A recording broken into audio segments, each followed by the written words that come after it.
Hello, everyone. It is 6 o'clock and I am a stickler about starting on time. So we are going to start right now at 6 o'clock. I am so excited that you are here. And I was just joking. This is my book launch event. I'm so excited to be talking to you about Be Prepared, Not Scared, and the genesis of the book, how it came to be, and what you're going to learn in the book and how I'm going to support you through that learning. I'm so excited to share this with you. And I hoped to actually have a book to hold up and show you all. But here's the crazy thing. I ordered my author copies December 15th, almost 2 weeks ago, and I have yet to have them arrive at my home. Exactly. Someone's just showing me their book on the screen. It's killing me right now.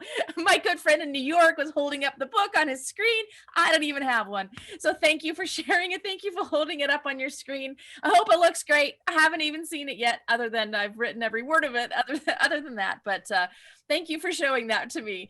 I'm really excited to talk about this book and really about the preparedness topic in general and how I got to this place. So let's get started on what that is and how I got here. I have an interesting story that I actually think it's very interesting. I think I have a common story about preparedness that is common to a lot of us. I was hit and miss in my preparedness efforts. I would learn something, I would hear something would happen in the world, and I'd think, oh, I need to do something. I need to get prepared. I need to learn how to do this.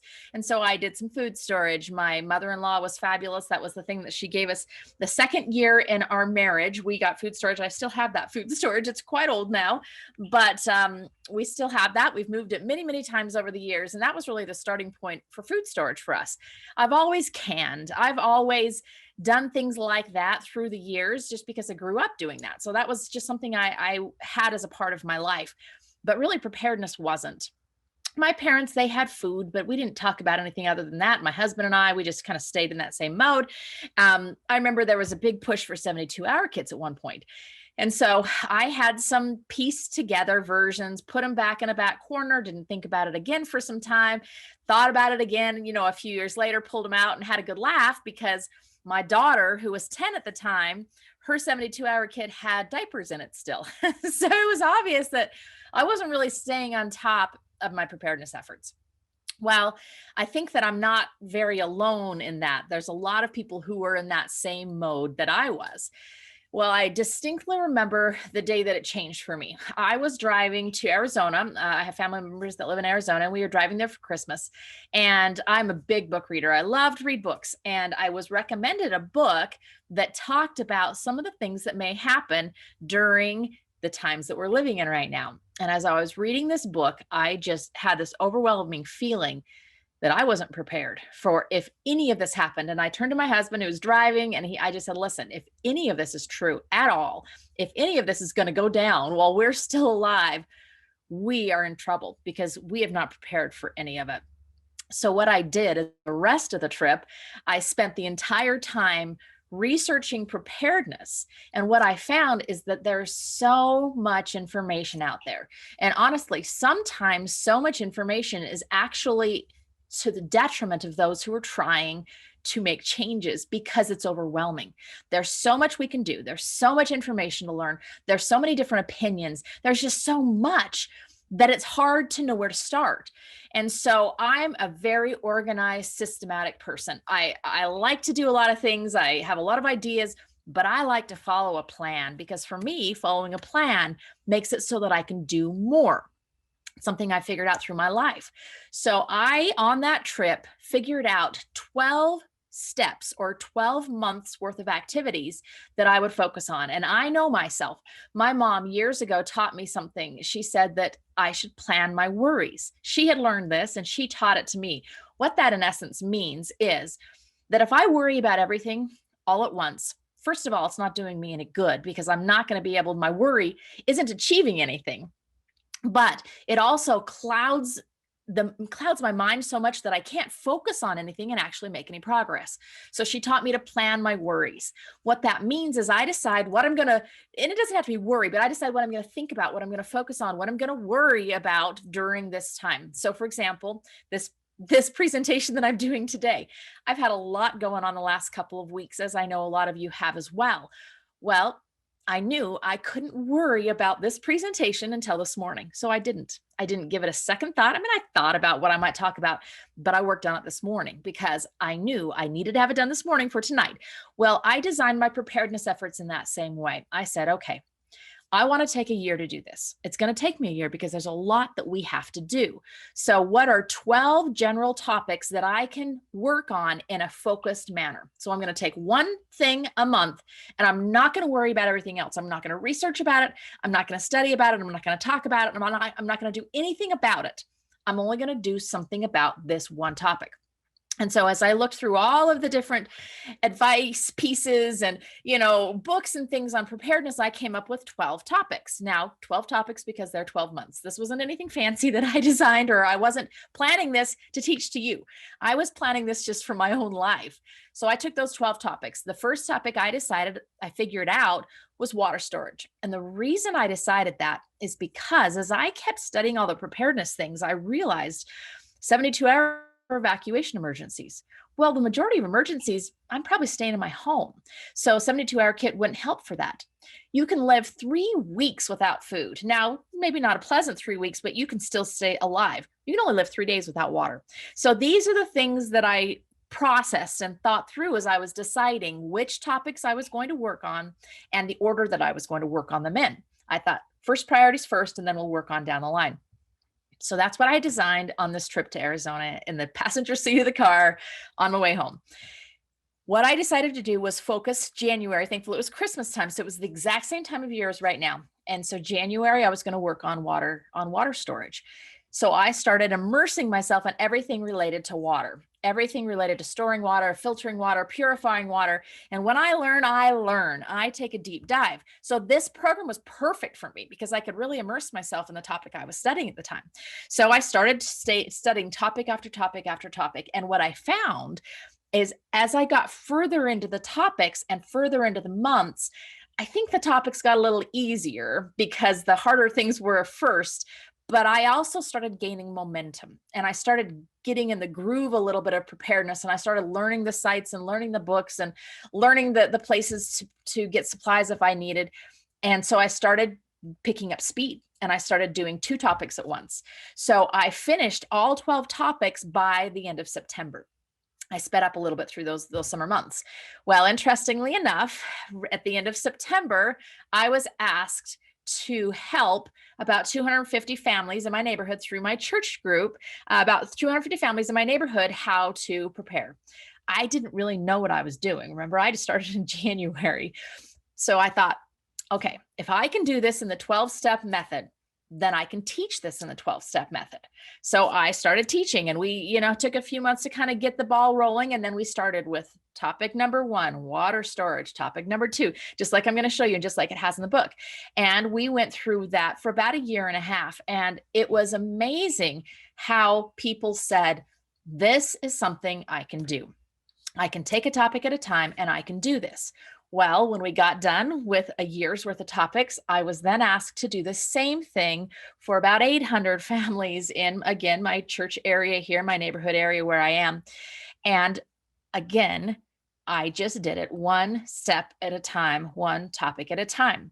They pushed me through that volunteer activity. They pushed me to do videos, interestingly enough.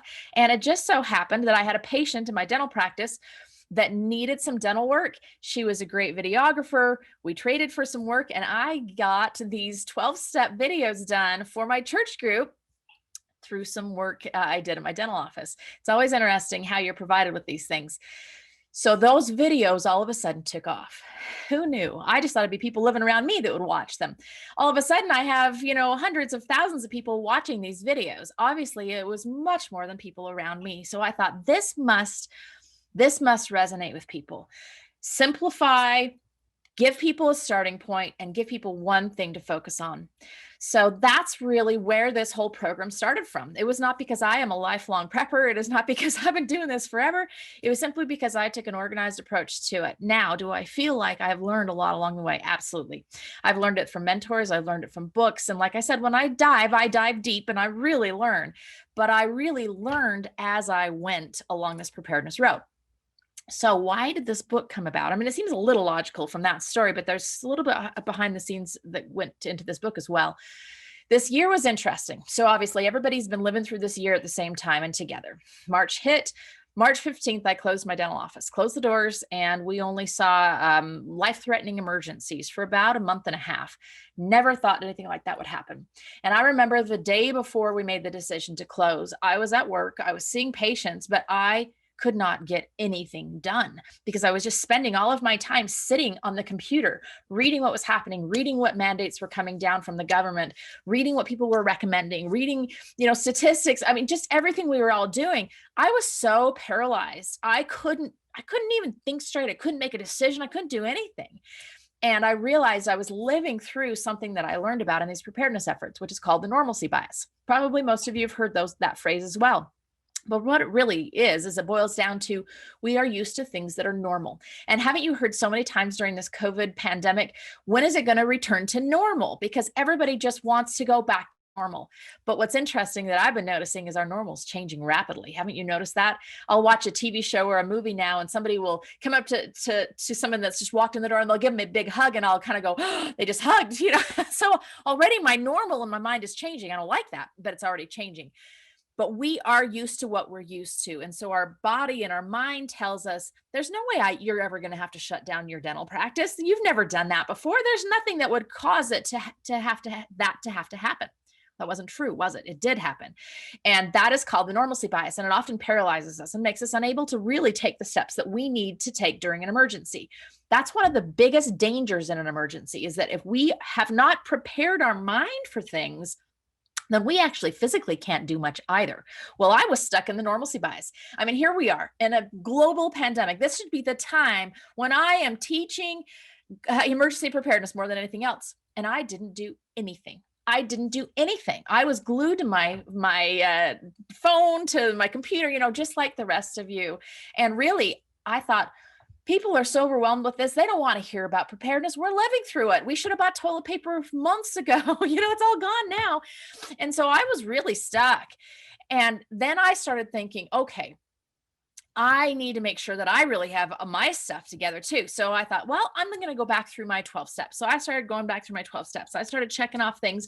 And all of a sudden I looked at all of the things I had created over these years that I've been preparing and teaching and sharing. And I thought, this is a book. It's already largely written. It was a whole bunch of information that I had received from friends who'd been so generous to share and did receive permission. And with anything I rephrased or reused of theirs, it was already a book. And it was a book that everybody needed to have, because if 2020 taught us anything, it's that nothing's normal.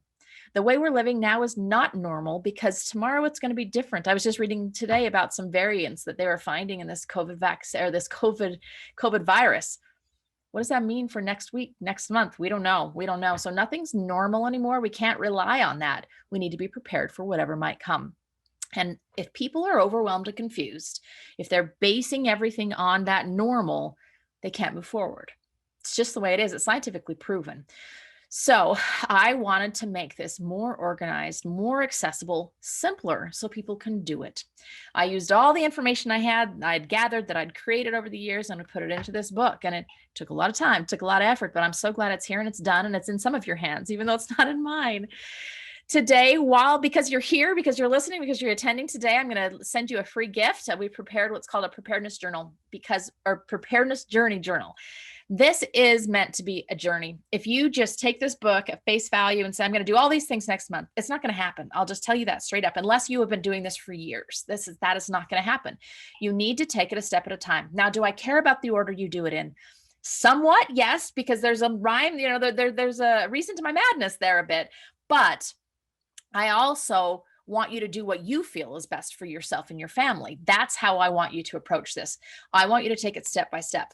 And I really think it's helpful and impactful to write what you're doing, to be able to share with others, to be able to just keep yourself on track, whatever it might be. So this journal is my gift to you for being here, for supporting me in this release tonight. And I'm really excited to continue to support you through the coming year. I'm going to talk about that in just a moment.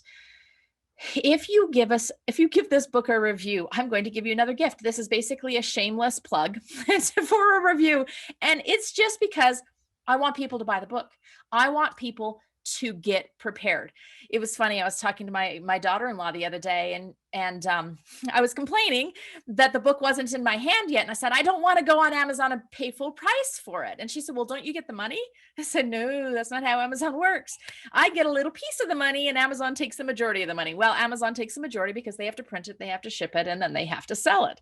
So no, people do not make billions of dollars or millions of dollars or even thousands of dollars selling books on Amazon. So don't worry. I'm not trying to just make my retirement on selling books. I just want people to buy the book so that they can get prepared too. So if you like the book, if you like what's there, if it's been helpful to you, go and write a review. And when you do, we'll watch for it, but also send us an email that says, hey, I wrote a review, and we're going to send you this preparedness calendar, which is a way to keep yourself on track throughout each month, or however, whatever period of time you want to take each topic. Keeps you on track for doing that. So let us know when you've written a review. We'd love to see it. Even if you hate it, put that on there. It needs to be honest. Hopefully you don't hate it, but write a review so that everyone can see that this is a book worth taking some time with. Okay, program. And then I promise we're going to get to some preparedness stuff. The program, I'm really excited about what is going to be coming in this coming year. So with the email that we're going to send, the Preparedness Journey Journal, that's a hard thing to say. We're going to also send a link to sign up for the program. It's all nothing, you don't have to pay for anything. And what you're going to receive are members only masterclasses. So those masterclasses are only going to be advertised to those of you who are members, who have signed up through that. Members only masterclasses throughout the year. These are going to be deep dives into a certain topic. Specifically, if there's something that I feel like needs a hands-on component, you need to see what's going on. You need to see how this works. You need to see what this looks like in action. Those kinds of things, like gardening. Maybe I'm sure we're going to do a hands-on class when we're out doing, probably composting. I haven't thought through this, but probably composting, probably planting, probably thinning, probably harvesting. There's a lot of things that I think are very helpful to see hands-on. So we'll be doing these classes periodically throughout the year. We'll be sending free updates, resources, quick start guides, all sorts of things. As we come up with them and develop them, you'll get them first and free in your email inbox. So sign up from the email that we're going to send you, because there is going to be a lot of value-added information. Again, why am I doing this? Just because I want people to prepare. That's it. I want people to know about this, and I want people to get prepared for what's coming. Because if we think 2020 is all that is in store for us, I think we're wrong. Okay, so now we're going to dive into the book a little bit. And I'm going to talk about some things I really want you to focus on, and some things that I want you to make sure you get out of each chapter. Let's first talk about just the way the book is organized. So every chapter has at the beginning goals for the chapter. The reason I want those at the beginning of the chapter is I want you to understand, what are you going to be getting out of this chapter? And I'm going to call it a month. I'm going to say that you're going to work on this for a month. You can decide however long you want to do it. If you want to do it for a week, for 2 months, I don't care, but just choose a period of time that you're going to spend on each chapter. So let's say it's a month. So for this month, every chapter at the beginning has the goals for the chapter. It tells you what you are going to be learning so that you can get your mind thinking. What I find is that some of the best thinking and planning and preparing happens for me in the shower, while I'm cooking dinner, while I'm driving the kids somewhere. And so you need your mind working on it already to be able to get those thoughts and ideas to come along when they come. Now, every single chapter also has at the end of the chapter a to-do this month. So the beginning of the chapter is goals. At the end of the chapter, it's a to-do or a checklist. You don't have to do everything, but I really encourage you to try to do most. This doesn't just mean you have to go out and buy a lot of stuff. I have given you must-haves, things that I really want you to do, optionals, which are often more money. So if you don't have the money, then don't get the optional pieces, and freebies, things you can do for free that don't cost you a penny, because preparedness is not about spending more. It's often about learning more and preparing more and practicing more, but not spending more. Now, is there going to be some spending? Yes. If there's money to do it, there is some spending that you can do. If there's not money to do it, then just learn and practice and prepare. There's also a guide here that is in the journal you're going to be getting, also a guide that walks you through steps that you can do every single week. So it breaks that month out into weeks. That's in every chapter. And at the end of every chapter is also a prep toolbox. So these are things, for example, this is the first these are the chapter 1 tools. So chapter 1 is water storage. Chapter 1 tools, emergency water storage inventory. So this is something that you can use. You can open this up and you can use. It walks you through, okay, how much water do I need to store? Well, if you have this number of people, if I have 4 people in my home and I need to store 1.5 gallons for each of those people, well, that's 6 gallons that I need per day. That's a lot. So per 7 days, that means I'm going to do 42 gallons for 1 week. See how this just walks you through it? It makes it so you don't have to think. You have to do a little bit of math, but pull out your phone, use your calculator if you need it. These are the things that are in the toolbox. These aren't the stories. These aren't the things that you're learning. These are the actual tools that you're going to employ. In this chapter 1, it also has how to get emergency drinking water from a water heater. I didn't know how to do that before I started doing this. Water barrel refill procedures, those big old blue things. What the heck do you do with them? DIY large quantity water filter. If you don't have money to buy something like a Berkey filter, then this is a way to make your own for no money, and where to find more water. So those are the tools in the toolbox for chapter 1. So there's going to be some stories, some examples, some learning in the main chapter, and then tools that you're going to use to be able to prepare through that month. So let's go through month by month. I want to point out a few things that I feel are very important for you to really take away from each chapter.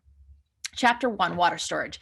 Now, I said at the beginning, the reason that we are doing this first, the reason that we're doing this first is because we can survive 3 weeks without food, but only 3 days without water. Water is really the most important thing to store.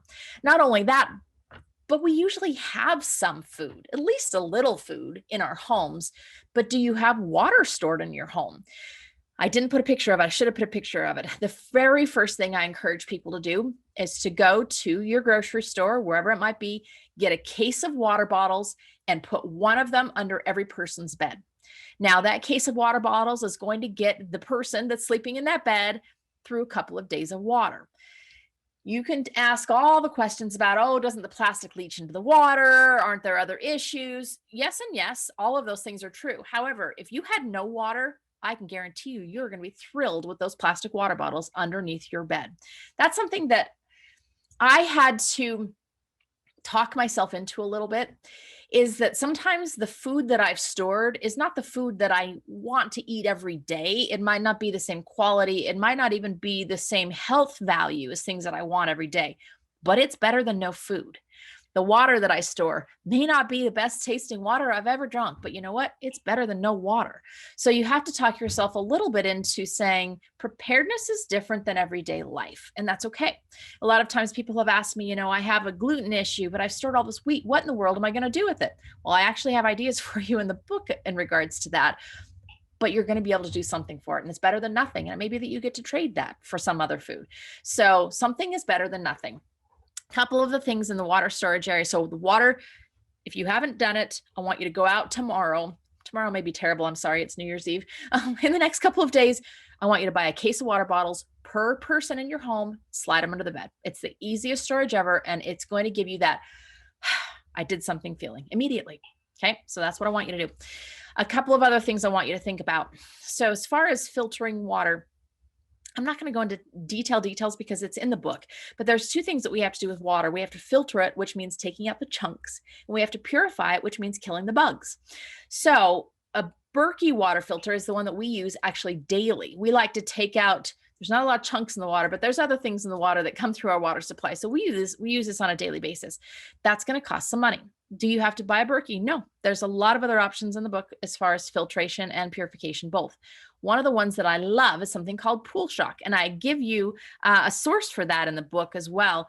Pool Shock, this one little bag of Pool Shock that you see on the screen here is going to be able to purify tens of thousands of gallons of water, because you use that Pool Shock and turn it into a chlorine solution. You then put the chlorine solution in the water. Again, all of these ratios are in the book. It tells you exactly how to do it. And so what you've done is in that one little bag, you've created the ability to purify thousands of gallons of water with this one little bag of what's called Pool Shock, because little known fact, chlorine actually inactivates quite quickly. Within about 6 months time, that Clorox that you have in the bottle isn't going to do a lot of good anymore, but the Pool Shock will last indefinitely. So those are just some tips from chapter 1. Chapter 2. Okay. Chapter 2 is on short-term food storage. Everybody thinks when they think food storage, they think silver cans. This is what I need is a lot of silver cans. That's chapter 3, but not chapter 2, because in a short-term emergency, what you're going to have is the need for food quickly, the need for food that you don't have to cook, the need for food that you can just open a can and dump into a bowl and eat right then, and the need for food that you're familiar and comfortable with. Because in an emergency, the last thing you need to be doing is trying to cook hard beans and wheat that you've never eaten in your life. Your body's not going to like it. Your family's not going to like it. You need foods that you're used to eating. So what I really want you to cultivate is a +1 mindset. What I mean by that is every time you go to the grocery store, it may not be everything that you're putting in your cart, but things that you're going to be able to use and store for a little while at home. I just want you to think, could I +1 this? So if I'm buying a can of corn for something, I think, can I +1 this? Can I buy 2 cans of corn? Yeah, I can today. I'm going to buy 2 cans of corn. I'm going to put them in my basket. And what that's going to do is it's going to ensure that I have just a little bit extra. Now, 1 extra can of corn might cost me, I don't know what. I just bought actually corn a couple of days ago. It's like 84 cents. So can I afford that 84 cents today? I can afford that 84 cents today. If you can afford it, do a +1. Like I said, it's not everything in your basket, but it's some things that are going to be stored. That's the way to build food storage. When you say, I don't have money to put towards this. I have a friend that owns a food storage company, and he said he would have families coming in the very beginning of COVID when everyone was really freaking out. He would have families coming in that said, I have $1,500. I need food storage for my family of 6 for a year. And he's like, I'm sorry, there's no way I'm going to be able to provide you with enough food storage for your family of 6 for a year for $1,500. This is something that you're going to build penny by penny, dime by dime throughout the year by +1ing into your basket. Now we get to the big silver cans, the long-term food storage. The one thing that I really like in the book is there's a family food storage inventory where I've given amounts that are needed for a family, for a person, and then you times that number by your family. Now, when I did this was early on. Again, this is, month 3 during my preparedness journey. And when I did this, I literally about fell off my chair. I thought, how in the world am I going to afford all of that, first of all, and where am I going to put it all? So I did the calculations. That's what I want you to do. I want you to do the calculations. I just want you to figure out where you stand. And you know what? It's incredible how when you've got those numbers down and you have the goal in mind, all of a sudden sources start showing up.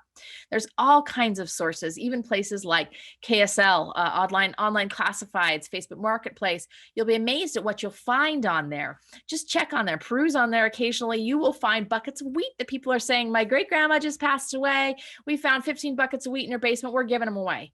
Take them. That just fulfilled your 15 buckets of wheat on your inventory here. So those kinds of things are the things that show up in your life when you're prepared for them. You have to be prepared. Make your inventory, find out where you stand, subtract the amounts you already have, figure out where you stand, and get prepared from a long-term food storage, perspective. I was just thinking about this the other day. I thought, how long could I go? If it were me and my family, my 2 boys just got married this spring, so we're now up to 8. But how long could we go with 8 of us living on the food here? With what we grow, with the things that we know about providing for our own selves with food, we could go a really long time. And you know how secure that feels? I also know I could help a lot of people if I needed to. That's a very secure place to be. And I'm grateful that I was able to figure out how much I needed to get there and slowly over time find ways to make it happen. And I believe that you will find ways. You'll be blessed to find ways to make that happen. So let's go on to chapter 4.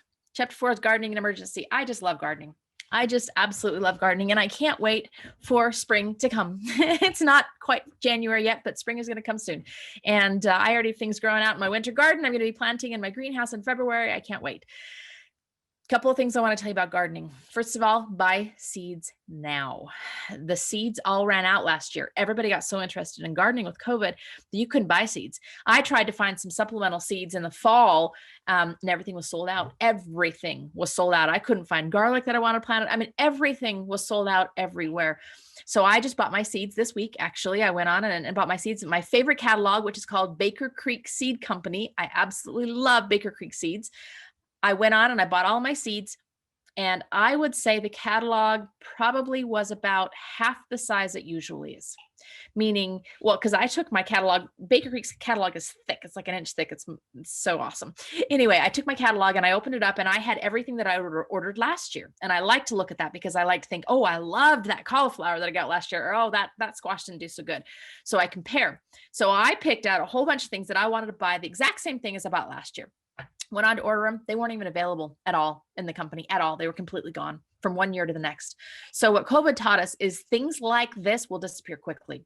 So you need to buy seeds now if you're going to be planting a garden this spring. Now is the time.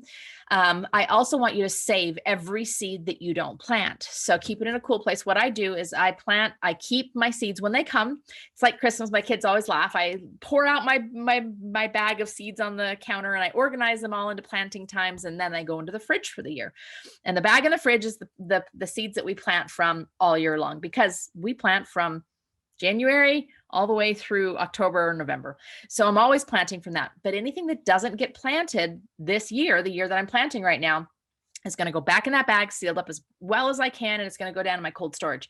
Because even if those seeds don't germinate next year, again, something is better than nothing. Let's say those seeds, let's pick a seed on here, the carrots. Let's say that there's some carrot seeds from last year or from 5 years ago that I have, and I can't get carrot seeds this year because carrots are all out. They're not. I did buy some, but let's say carrots are completely out. I could go to my seeds from 5 years ago and I could plant them. Now, will they germinate 100%? Meaning, will 100% of those seeds actually grow a plant? No. But what if 50% of those seeds grow a plant? Is that better than no carrot seeds at all? Absolutely. I want you to keep thinking this way. If you can't do everything on the list, just do something. Something is better than nothing. So make sure that you get seeds early this year, and save seeds. Whatever seeds you haven't used last year, save them and learn to save seeds. I actually have some seed saving information in the book as well.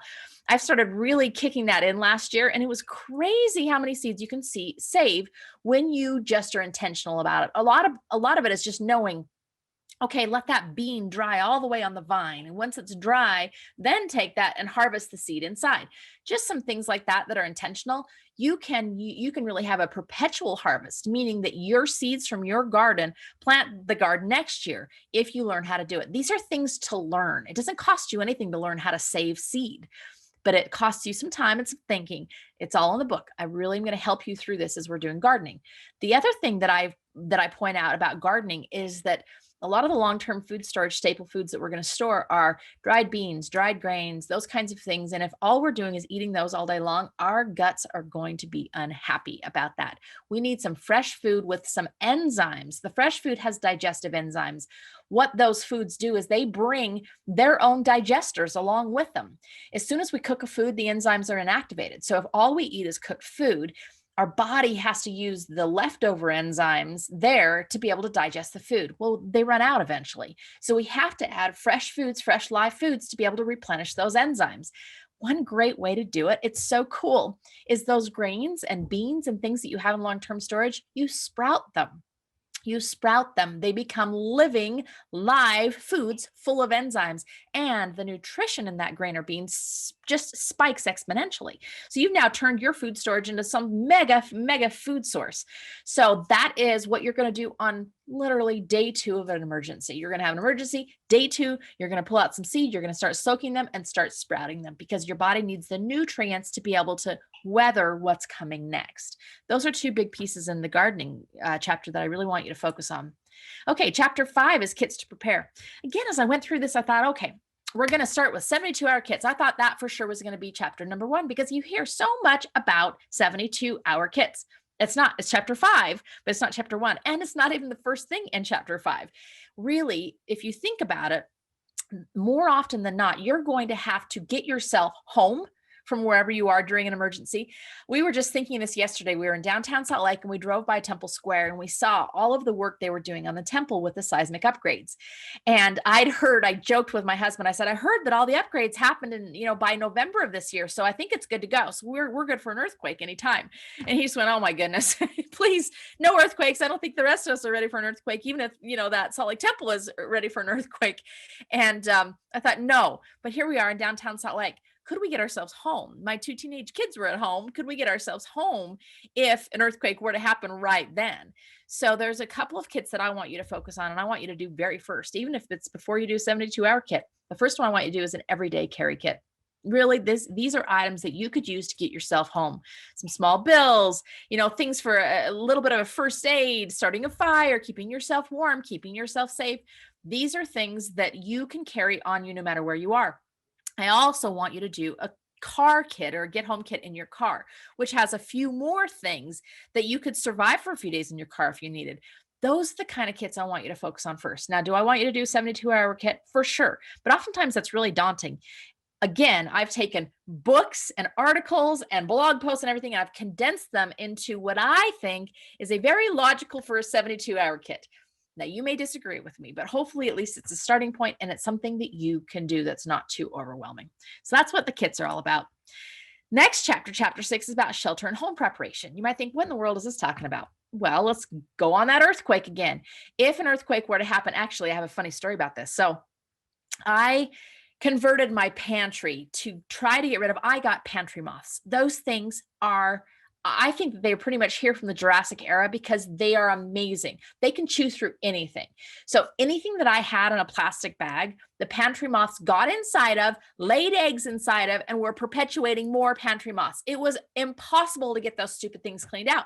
So I converted my entire pantry to glass. I wanted everything in a glass bottle if I could keep it in a glass bottle instead of plastic. So these stupid pantry moths couldn't eat their way in. So during that process, I got some bottles that were more decorative than useful. And so I put them up on this little shelf in my kitchen. And it was funny because apparently my kids are fairly observant. Every single one that walked in the kitchen went, "Oh, we got some new bottles. Oh, we got some new bottles." Just the other day, I looked at the bottles and I told my husband, I said, "Isn't it funny?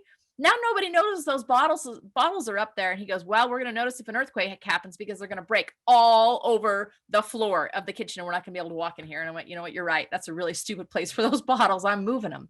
That's what home preparation is about. It's about looking around and saying, "That's not very smart. That's not a smart place to put that." I heard that after an earthquake, a lot of people had if they had glass fronts in their kitchen cabinets, all those glass fronts broke all over their kitchen floor, all over the kitchen cabinet, inside their cupboards, everywhere, and made cleanup almost impossible. So think about, where would glass break?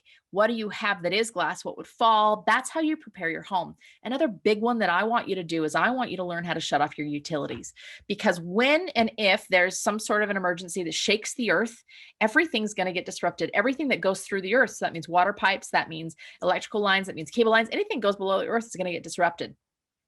Through most emergencies, actually, through flooding, through a lot of things. You need to know how to turn those utilities off, but not just you. Everyone in your family needs to know how to turn the utilities off. So in chapter 6, I give you instructions straight from FEMA on how to do this, as well as sheets that you can print off or copy off, and tape right to your water heater, tape right to your water shutoff valve, right to your gas shutoff valve, all these things so that you can know in an emergency. Because as I found through COVID, my brain just stopped working. It completely stopped working. So I might think, gosh, I know I need to turn off that gas, but I don't have a clue how to do it. I don't really remember. So I would really welcome a printed off sheet right by my gas valve, plus the little wrench that goes with it, right there, ready to go. That's what I want you to start with when you're preparing your home.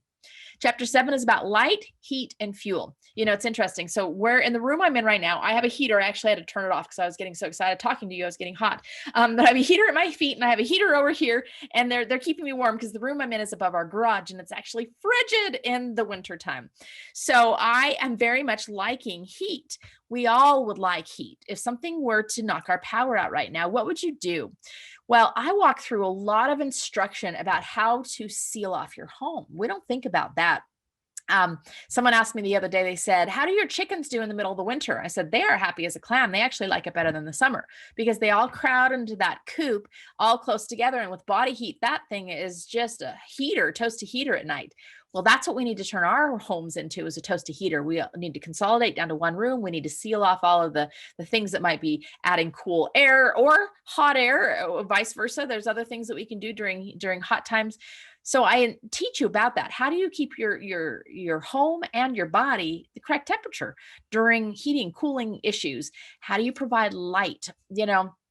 a couple of times a year, we'll do a lights out exercise where we turn off everything except for our fridge and freezer. And we just see how life goes on. And it's really interesting how often you walk into a room and flip the light switch. Even though I know I turned the breaker off, even though I know it's not going on, it's just so habitual to do that. Well, do we even know what to do if the lights go out? What if they go out for a long time? I have a friend that lives on the East Coast, and she's had numerous hurricanes take her electricity out for 7 to 10 days at a time. And what would you do? So I want you to think about that. And there's some important safety precautions in this chapter as well that talk about using fuel in your home, some safety precautions that need to happen when you have live flames.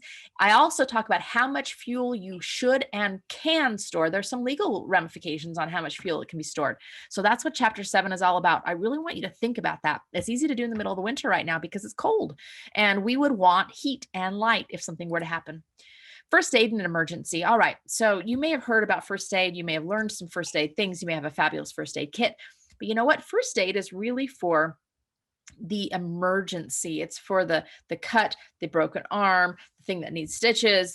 That's first aid. It's for some things like insect bites and those sorts of things as well.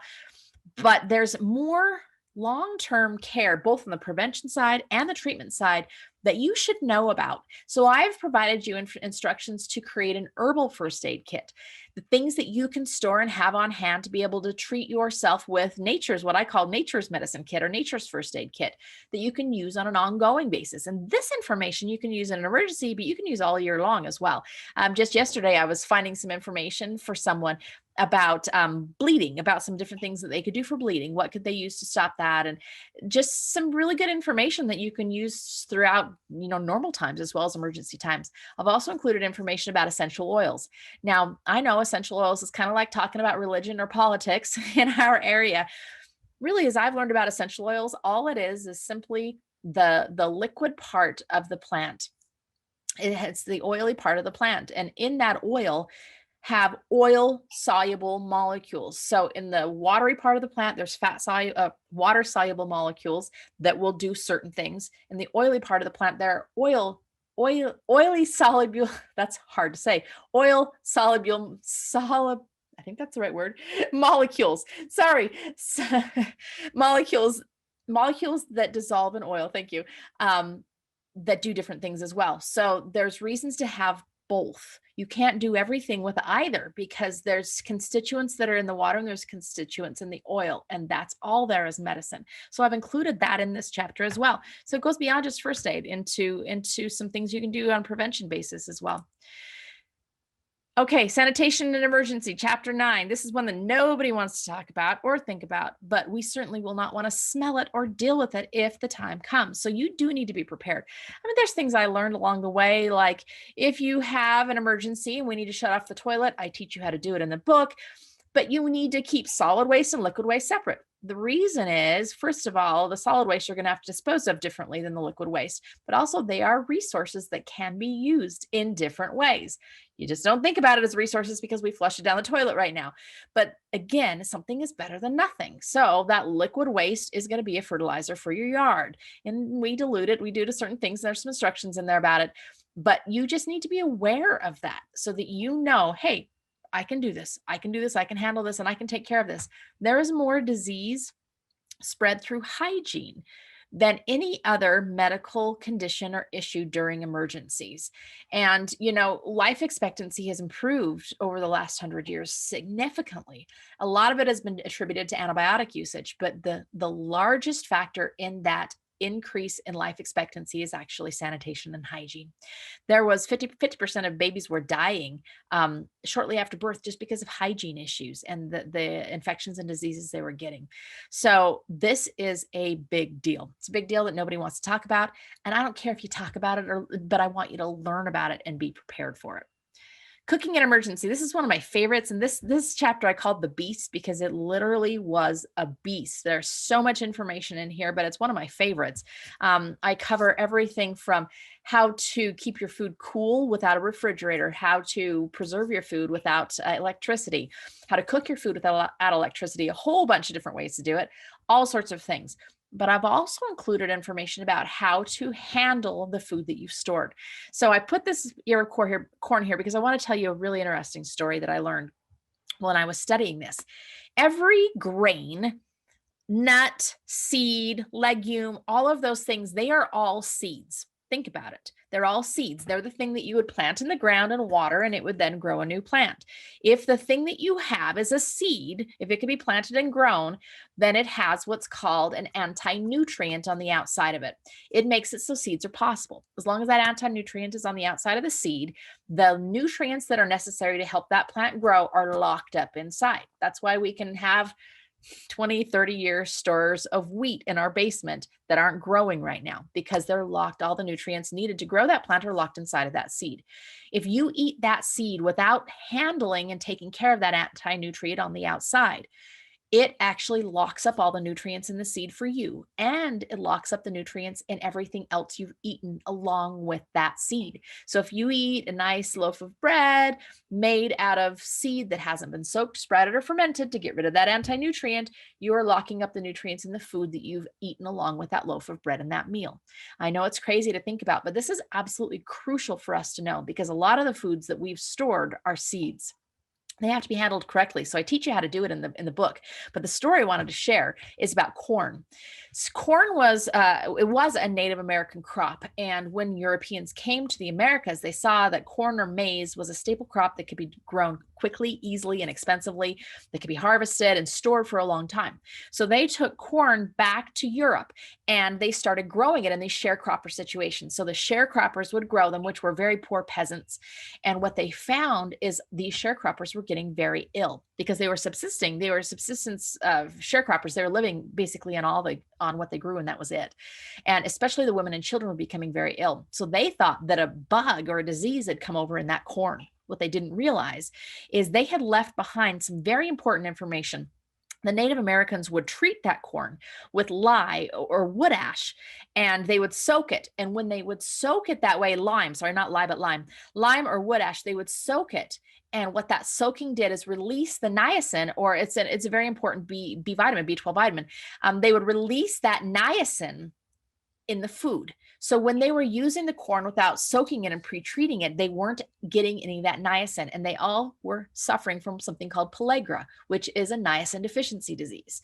So they didn't realize that just that one little thing that they didn't bring over, that little old world tradition that they thought was probably a wise tale, they didn't bring that over with them. And there were literally 100,000 peasants that died from pellagra during this time, not realizing that all they had to do was to pre-treat the corn. The same thing happened after the Civil War. Poor Southern farmers were again subsisting on maize, on corn. They didn't pre-treat or soak this corn, and they were poor. They were just trying to recover from the ashes of the war, and they weren't treating this corn. 50,000 people in the South died from pellagra before they realized the problem and what was happening. So now, if you go into any Central American countries that use a lot of corn, they do something called nixtamalization, and they soak it in lime. You can soak it in limestone. That's exactly what it is. Pickling lime is what I use. That's what you probably will use. You can also soak it in wood ash. That will pre-treat that corn and allow it to release the nutrients. So can you see how if we have these foods stored, it's going to be so important for us to know how to use them correctly to really get the nutrients in them, out of them, and into our bodies, because we're going to be nutrient deficient as it is. If we're low on food, we have to get every last little nutrient out of that food that we can. So that's a ton in cooking. You can see why that chapter was a beast. Chapter 11, you know what? One of my greatest loves in life is thrift stores. I don't know why, but I just love the places. So I encourage you, when you're looking for clothing in an emergency, you need to look for layers. You need to look for multiple layers because layers trap the air between the layers, and that's what keeps us warm. You don't want to use a lot of bulky layers that make you sweat because the sweat will actually cool you down. It's counterproductive to what you want. So you want a lot of layers. If you have children, you want a lot of layers in growing sizes. The cheapest, easiest way to do is to go to the thrift store and buy 4 long sleeve shirts in every size as your child grows. You're going to be able to get them for $1 a piece, $2 a piece. It's amazing. I absolutely love thrift stores. I don't shop at regular stores. I don't like them. I don't go to them. I only like thrift stores because you can get so much more for your dollar. So if you're needing clothing in emergency, please shop used, recycle, reuse, and save some money. Chapter 12 is an emergency in the communication emergency, sorry. And I will tell you that this is probably the area that I know the least about. I have been learning and studying and trying. I sent my husband to a ham radio course. We have been trying to get ourselves prepared. But the biggest thing you can do, even before you do any of that, is to prepare an emergency contact list. Again, I was thinking about that earthquake. If I was up there in Salt Lake at an emergency and phone lines were all of a sudden clogged immediately, how would I get in touch with my teenagers that were here at home? And how would I get in touch with my married kiddos and tell them, hey, go and check on the teenagers and see how they're doing? It might be a day or two before we get home. Would we know who to call? Would we know how to call? Would we know what to say when we called? All those kinds of things are going to be in this emergency communication plan. That's the first thing I want you to focus on. Don't even worry right now about ham radios unless you already have them. Just worry about how are you going to start communicating. Then you can move on to the ham radios. So that is a very quick view of the book in a nutshell. I just wanted you to get a taste of what's included here and my mindset and thinking behind why I put things in there. I want you to be prepared for all of these things. Can we prepare for everything? No, absolutely not. We can't prepare for everything, but hopefully we're prepared for enough that when these things come in our lives, we're going to be confident, we're going to be secure, we're going to have the knowledge that we need to face whatever comes next. So thank you so much for being here. We're going to take some questions now. I think that Aubrey is on live, but before we do that, I have a fun announcement too.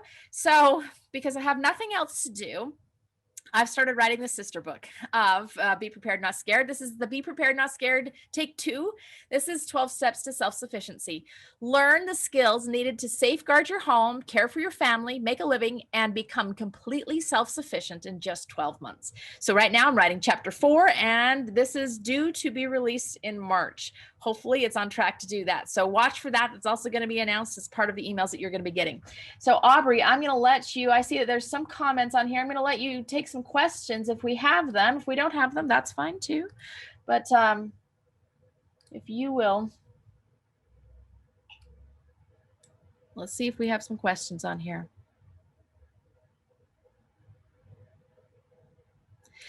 Could I share at some point how you deal with food storage inventory constantly changing, food coming in and food getting used all the time? Okay, this is a really good question, and I like this question. And the reason I like it is because it shows that this sort of preparedness has to become a part of life. It can't just be a little hobby or something you do on the side. So what we do is we are constantly using the food that we have. So for example, the other day we smoked a ham. I learned how to cure and smoke our own ham. It was the most delicious thing ever, by the way. But anyway, I had a little bit of ham left and I had the ham bone left. And what do you do when you have a ham bone? You make ham and bean soup. So I was going to make it. And then the night before, all of a sudden I was in bed and I said, oh my gosh, I didn't soak the beans yet. So I got out of bed, went downstairs and found my 7-bean mix downstairs and put it on the cupboard and soaked it overnight. You'll learn in chapter 10 why you need to soak those beans. There's more reasons than just because they create less gas, but there's reasons for that. But I pulled it out of my food storage. Pulled it out of my food storage because a couple of reasons. I need to learn how to use it now. And so I used it and it tasted delicious and everybody loved it, but also it keeps the food rotating. So I don't go to the grocery store hardly ever. In fact, I don't remember the last time I was at a regular grocery store. I actually shop at the Asian market. I was there today buying stuff for hot pot for New Year's Eve. I shop at the Asian market. I shop at the Hispanic market.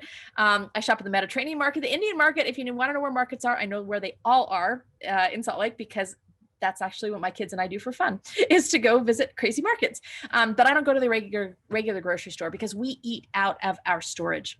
And so oftentimes I get the stored food from bulk places. If anyone doesn't know about Alpine Food Storage, you absolutely need to go find them.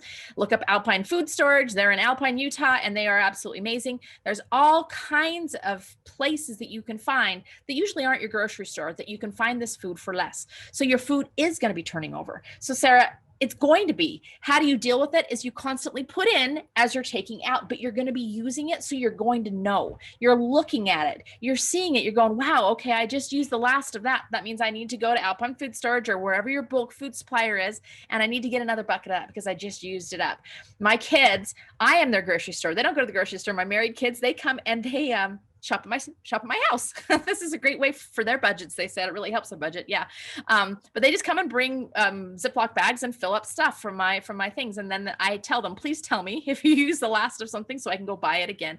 So we're just constantly rotating and using it. This is our life. It's not just an added piece to our life.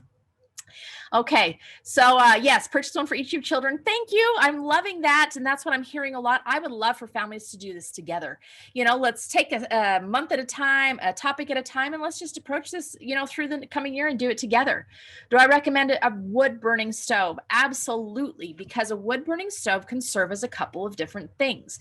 A wood burning stove is going to be a source of heat. A wood burning stove is also going to be a way to cook your food. Now, the one drawback to a wood burning stove is you are going to need a lot of wood. In the book, I actually talk about what a cord of wood is and how many cords of wood you need to have stored. It's an immense amount of wood.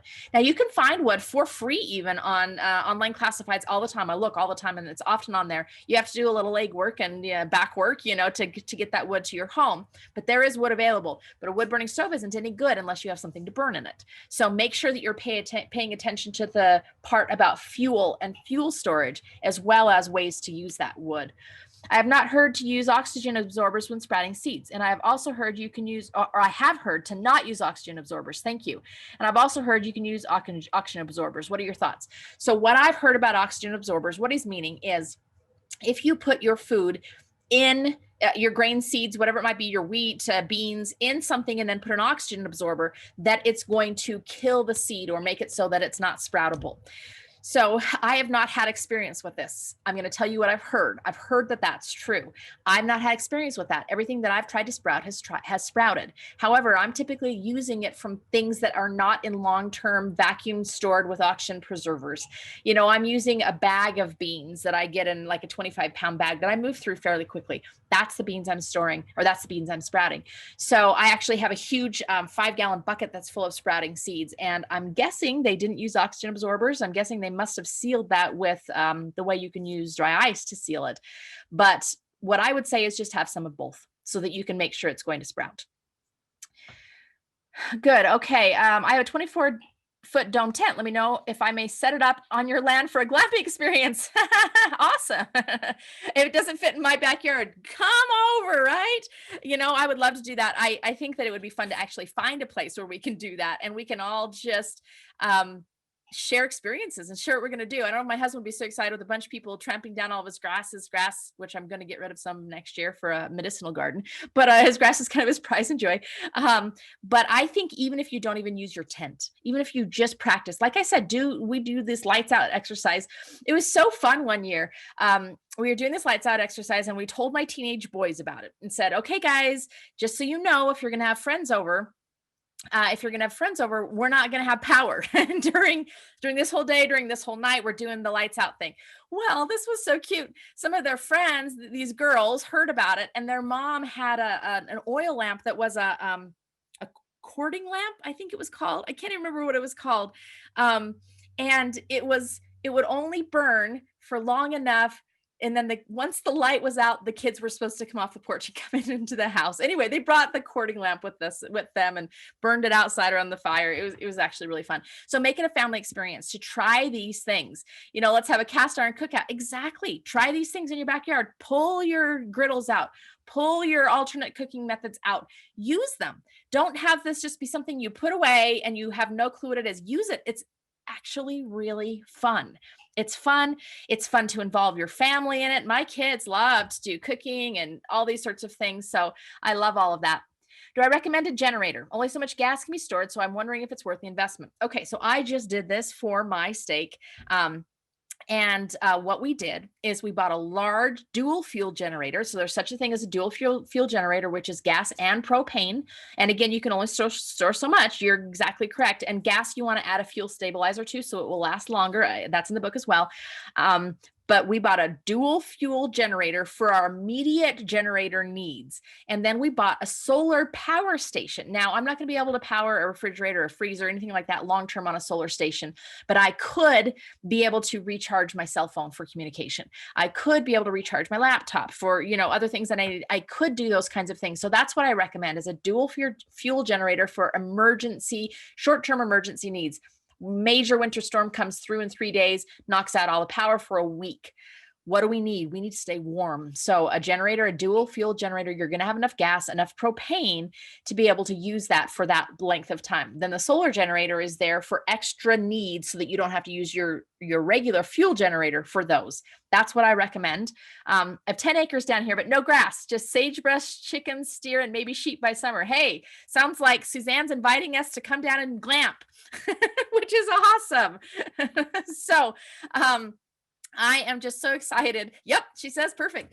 I am so excited for this community to be developing as well. And that's something that we're going to be offering to our members, is a community where we can share, because I can tell you right now, I do not know everything. In fact, I don't know much of anything, but I am a good compiler.